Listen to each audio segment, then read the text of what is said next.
Assalamualaikum warahmatullahi wabarakatuh. Halo semuanya, perkenalkan nama saya Wena Beladana, mahasiswa STIT Manggala dari Prodi Manajemen Pendidikan Islam semester 4. Dalam video kali ini saya akan mempresentasikan sebagai tugas dari mata kuliah filsafat. Pada kesempatan kali ini saya akan menyampaikan materi mengenai perbedaan positifisme dan postpositifisme dalam keilmuan. Baik, di sini kita akan membahas yang pertama yaitu positivisme ya. Positivisme itu yaitu aliran filsafat yang berpandangan bahwa satu-satunya pengetahuan yang paling seperti yang pengetahuan yang didasarkan pada fakta empiris dan dapat diverifikasikan melalui metode ilmiah. Dan konsep ini pertama kali dirumuskan secara sistematis oleh Auguste Comte pada abad ke-19. Comte percayakan bahwa masyarakat manusia dan fenomena alam dapat dipelajari dengan cara yang sama seperti ilmu alam, yakni melalui observasi, eksperimentasi, dan deduksi logis. Kemudian menurut Comte 1848 ada sejarah dalam perkembangan intelektual manusia terdiri dari 3 tahap ya.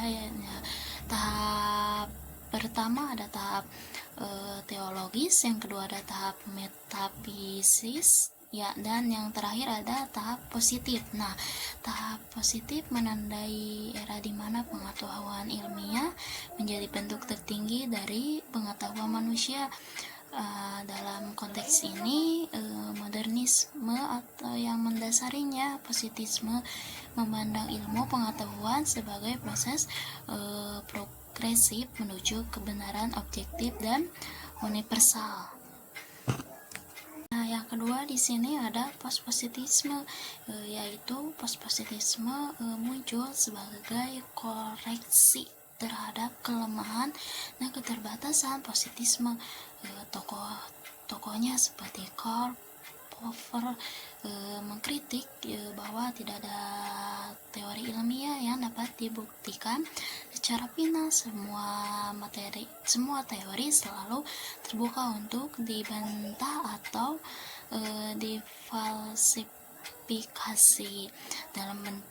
Dalam bukunya The Logic of Scientific Discovery 1959, Popper dan menekankan itu pentingnya falsifiabilitas sebagai kriteria utama ilmu pengetahuan. Nah, Thomas pun dalam karya terkenalnya The Structure of Scientific Revolutions 1968 berpendapat bahwa ilmu tidak berkembang secara ilmiah, secara linear, tetapi melalui renovasi paradigma. Paradigma merupakan kerangka atau berpikir yang memengaruhi cara ilmiah melihat dan menafsirkan data. Ketika paradigma lama tidak mampu menjawab anomali yang muncul, maka terjadi krisis ilmu dan lahirlah paradigma yang baru. Postmodernisme sebagai latar kultural dan filosofis dari positisme juga menolak klaim kebenaran tunggal dan objektivitas absolut. Jean-François Lyotard 1979 menyatakan bahwa postpositisme ditandai oleh ketidakpercayaan terhadap metanarasi, yaitu ilmu pengetahuan dalam pandangan ini harus bersifat lokal, kontraktual, dan terbuka terhadap pluralitas makna. Nah, di sini ada perbedaan positifme dan postpositifme menurut ontologis, epistemologis, dan metodologis. Nah, yang pertama yaitu perbedaan dari ontologis. Nah, ontologis berkaitan dengan hakikat realitas, yaitu positifme menganggap bahwa realitas bersifat tunggal, objektif, dan dapat diamati. Nah, sementara itu postpositifme memandang bahwa realitas bersifat kompleks, berlapis, dan tidak sepenuhnya dapat diketahui secara objektif. Nah, yang kedua yaitu ada perbedaan menurut epistemologis ya.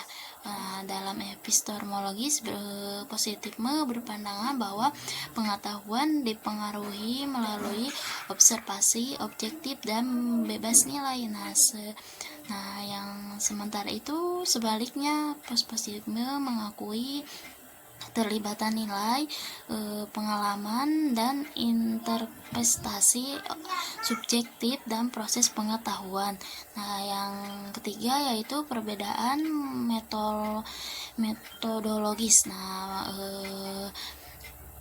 positifme menekankan pendekatan kuantitatif dengan eksperimen dan statistik. Nah, sementara itu, postpositifme membuka ruang bagi metode kualitatif seperti wawancara, studi kasus, dan analisis wawancara.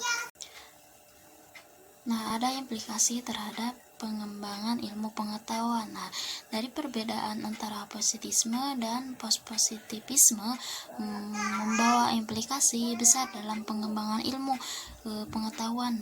Dalam paradigma positivistik, penelitian dituntut untuk bersikap netral dan objektif. Nah, sedangkan dalam paradigma postpositivistik, penelitian diharapkan untuk bersikap reflektif, menyadari keterbatasan dirinya dan terbuka terhadap berbagai pendekatan. Nah, dalam konteks pendidikan, paradigma postpositisme mendorong pembelajaran yang lebih dialogis dan kontekstual. Nah, kemungkinan penelitian sosial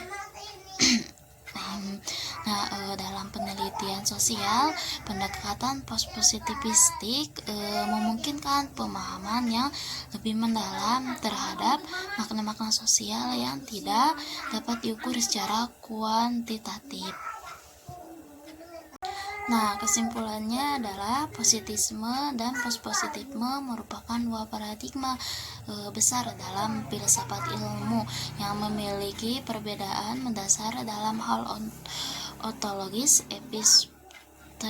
epistemologi, dan metodologi. Nah, positifisme menekankan objektivitas, kepastian, dan universalitas. Nah, sedangkan postpositifisme menekankan keterbukaan, ketidakpastian, dan konteks sosial dalam proses ilmiah. Nah, pemahaman terhadap kedua paradigma ini penting agar tidak terjebak dalam pendekatan yang sempit dan dapat mengembangkan ilmu pengetahuan secara lebih bijak dan inklusif. Nah, mungkin hanya itu saja yang bisa saya sampaikan. Kurang lebihnya saya mohon maaf. Wassalamualaikum warahmatullahi wabarakatuh.